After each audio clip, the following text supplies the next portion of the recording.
Le gouvernement camerounais est en pleine effervescence alors que les spéculations sur un possible remaniement ministériel se multiplient.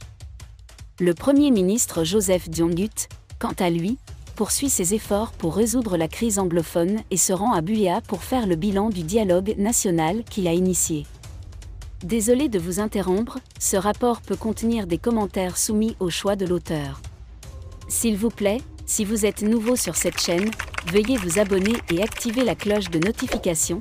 De cette façon, vous serez averti lorsque nous publierons de nouveaux rapports sur cette même chaîne. Merci. Il ne se laisse pas déstabiliser par les bruits de couloir qui circulent sur son sort. Ainsi, depuis le jeudi 10 août 2023, il préside la 5e session du comité de suivi des recommandations du Grand Dialogue National. Cette réunion a pour objectif de faire le point sur la mise en œuvre des mesures adoptées lors des rencontres tenues à Yaoundé fin septembre début octobre 2019, selon nos sources. Cette réunion est jugée très importante car la situation dans les régions du Nord-Ouest et du Sud-Ouest reste tendue. L'exhumation récente des corps des délégués départementaux enlevés et assassinés par les séparatistes près de Ekondo Titi dans le Ndian au Sud illustre la persistance de la violence dans la région. En ce qui concerne le remaniement ministériel, la rumeur est alimentée par le fait que, après certaines de nos sources anonymes, des ministres seraient interdits de sortie du territoire. Ce qui laisse penser qu'un événement majeur se prépare. Sorti de sa cellule de la prison principale de Yaoundé-Kondangui, pour le tribunal militaire vers 8h35.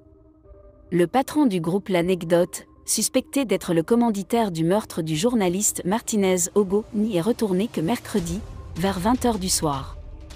D'après des sources indépendantes, le propriétaire de Télésud a été interrogé, accompagné de son équipe d'avocats, par le juge d'instruction Sikati Kamo Florent Aimé. Si rien n'a encore transpiré du contenu de cette rencontre, il est évident que l'implication de Jean-Pierre Amougou Belinga dans l'assassinat du journaliste était le seul sujet à l'ordre du jour des débats. Comme Léopold Maxime Eco qui s'est entouré de quelques pointures des barreaux parisiens, belges et de la Cour internationale de justice de La Haye, au moins 2 avocats français renommés et un lobbyiste sont annoncés dans l'équipe de Amougou Belinga. Pour mémoire, dans un article au Vitriol publié vendredi dernier, l'ONG de défense des droits des journalistes Reporters sans frontières avait révélé que de nombreux indices laissaient croire que le gouvernement camerounais ne voulait pas faire la lumière sur cet assassinat odieux. Merci d'être resté avec nous jusqu'à ce point, comme toujours pour promouvoir la liberté d'expression. Laissez vos opinions à ce reportage dans la section commentaires ci-dessous. Si vous avez aimé cette vidéo, merci de liker, partager, commenter et surtout vous abonner à la chaîne. Et on se retrouve très vite pour une prochaine vidéo.